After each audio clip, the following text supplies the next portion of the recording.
I have a rule when it comes to motherhood. If I'm having a child for my husband, he's going to buy me a push gift. It's non-negotiable. And this is the reason why I will never have a child with a boyfriend. I don't believe in the baby mama shit. Yes, I'm only going to have a child with a man that I'm his responsibility. A man that has made me his Lego wife.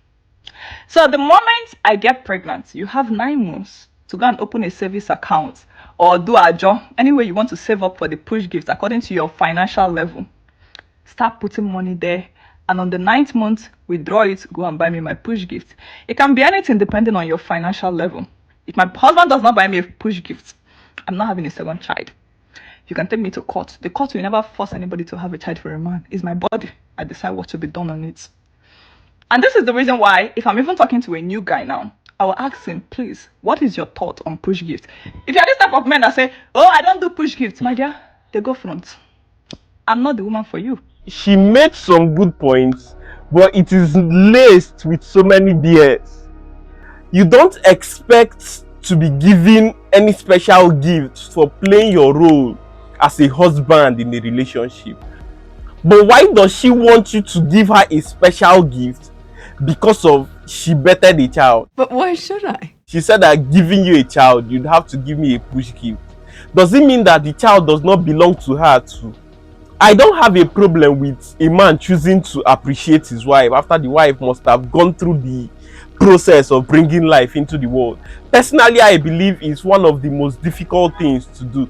If a man loves me more, if he's too nice, it's not sweet no more. Exactly. Facts. But Facts. that's true, Fairs. Hey, you smart. How old are you? But it's not, loving doesn't have to necessarily associate itself with being nice. Like, you can love me more, I'm not being too nice. but you're not ever too nice. I can love you just as much as you love me, but as long as you love me just a little more than I love you, we'll always be good. Because then I'm what's the word? That reassurance that I need, I always got it. You know what I mean? Yeah. So I'm like, I'm straight. My man love me. I love him. None of what she said made any sense to me.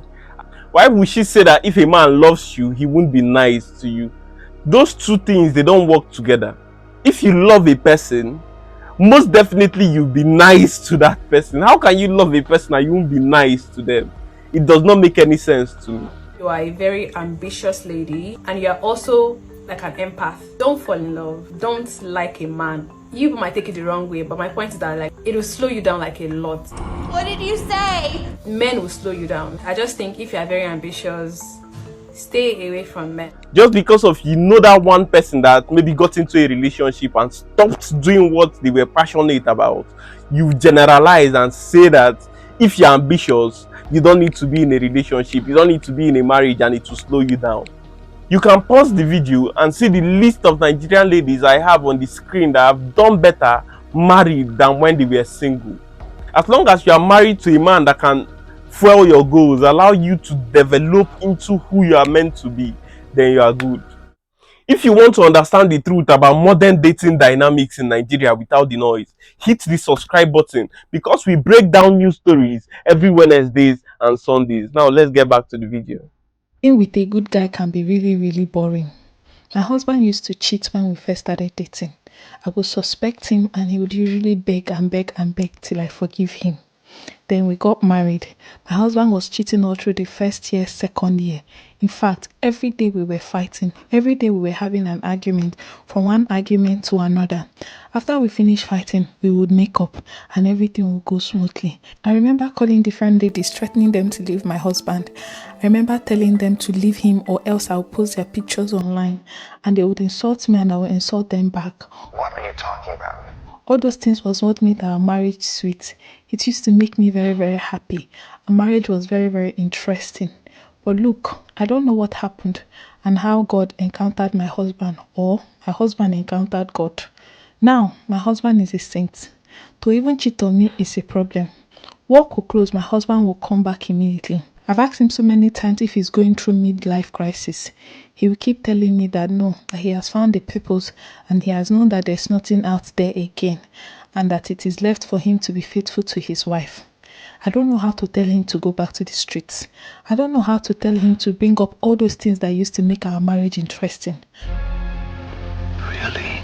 Now marriage is just a one-way street, very boring. Cook, sleep, even to argue with me is a problem. To me, I feel like every marriage needs a spark. Spark can be a cheating partner or an abusive partner or a violent husband. Something that just keeps the marriage going, something that just makes it interesting. But my husband is boring. Me now, I don't know if I should start cheating on my husband to bring back the spark. But I know that many men don't forgive cheating, and I don't want to be caught cheating on him because I don't want to go back to my parents' house. How do I restore the spark we once had in our marriage? How do I get my husband to start cheating on me again? Please let me know. I'll be reading the comments. This is not the first time I'm hearing this kind of story of ladies wanting a cheating partner, wanting a partner that would give them that chaos in the relationship, and it would never make any sense to me. What particularly do some ladies need in their life? She complained about him cheating. She called and threatened the people that he was cheating on her with, and now she's wanting the cheating that he has turned a new leaf. It would never make any sense to me. If you understand the psychology behind this behavior, leave it in the comment section. So I've come to realize that a lot of these men, I'm not saying all men, because some guys are really intelligent and they are smart. Some of them, aside fraud, they don't know anything else, so you can't put their life together. You can't have a proper conversation with them, like a meaningful conversation, and they will have something to contribute. I've interacted in depth with both men and women, and for the most part, I've had a more meaningful conversation with interacting with men. Maybe it's because of they can relate with my own experience as a man. But you saying that the men you interact with don't have meaningful conversation and the only thing that they do is fraud, it is dependent on the kind of men you give access to your space. If you think I'm lying, just talk to that boy you are calling your love about something important and see if you have anything to contribute. Just ask for idea about how to go about life. If you want to improve yourself, if you want to be brown, you see that you have absolutely nothing to offer aside money. He has nothing to offer, and some of them don't have the money to offer safe. From her tone, I feel like she mostly interacts with fraudulent people that are into that line of business. Most of these guys that are into fraud, all they know is making money from that fraud and living the best life that they are capable of living. Not always, but yeah. It shields them from experiencing what life truly means. And if you can't experience what life truly means, you can't have an in-depth conversation with people about life. When a woman decides to step out of her marriage, these are three of the main things. Your bed game is bad. You're not providing as you should be as a man, because a lot of men, it seems now, they're asking for grace instead of working hard. 3, you are not giving her attention. Your attention is going somewhere else. And then she goes to work, and then whoever, maybe her manager, is asking her, how are you? How's your day? Let me buy you lunch. Things that you as a man should be doing. And then she cheats. If you feel like he's not providing for you and doing all of the things you want from a partner, it is better, at least to me, for you to end that relationship than you move ahead with your life. It might be hurtful to him, but it is better for you to do that instead of stringing him along and cheating on him. I feel like that's the worst thing you can do. I want you to tell me in the comment section what you think about push gifts. Is it mandatory, or is it something that you'd have to do when you feel like doing it? If you like my take or find this video interesting, you like my breakdown on this next video. Bye and stay tuned for more.